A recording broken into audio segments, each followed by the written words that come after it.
Director వెళ్ళిపో అని అంటాడు తప్పించి, కొంచెం మీరు ముందు ఒక చిన్న హింట్ ఇచ్చారు, పెర్ఫ్యూమా బాడీ ఓడా, అబ్బా ఈ క్యారెక్టర్ కూడా ఆ లైన్లో వెళ్ళిపోద్దేమో అని చిన్న అనిపించింది. కానీ మీరు దాన్ని అలా నడపడం అనేది చాలా గొప్ప విషయం. థ్యాంక్ యూ అండి, thanks for the observation.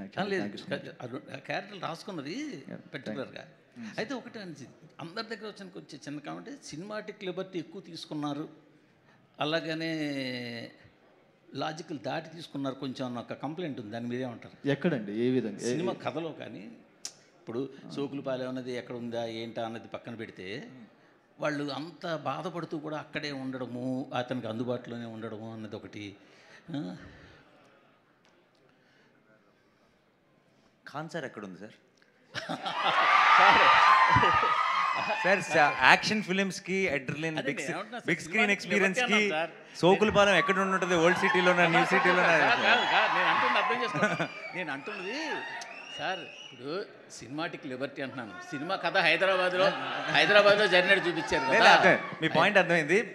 But అంటే కొన్ని సినిమాలకి మీరు అలవాటు పడిపోయారు, ఆ క్వశ్చన్ రాదు. కొన్ని సినిమాలకి ఏంటంటే ఇప్పుడు మనకి ఆబ్వియస్లీ ఇప్పుడు అంటే సుందరానికి టీం దగ్గర నుంచి వస్తుంది కాబట్టి ఎక్కువ లాజిక్ కోసం చదువుతారు, కానీ ఈ జానర్కి అంత అబ్సల్యూట్ లాజిక్ అవసరం లేదండి. It's a cinematic experience. We believe, then we jump in, then the drama begins, then the magic begins.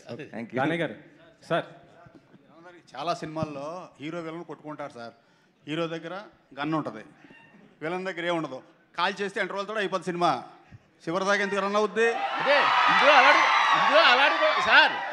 అలాంటిది కూడా ఉంది. అంతే కాదు కాదు అజయ్ ఘోష్ మనుషులకి శనివారం నాడే హీరో ఫైట్ చేస్తాడని తెలుసు, కానీ వాళ్ళు ప్రతి శనివారం వచ్చి అటాక్ చేస్తారు తప్ప మిగతా రోజులు అటాక్ చేయరు.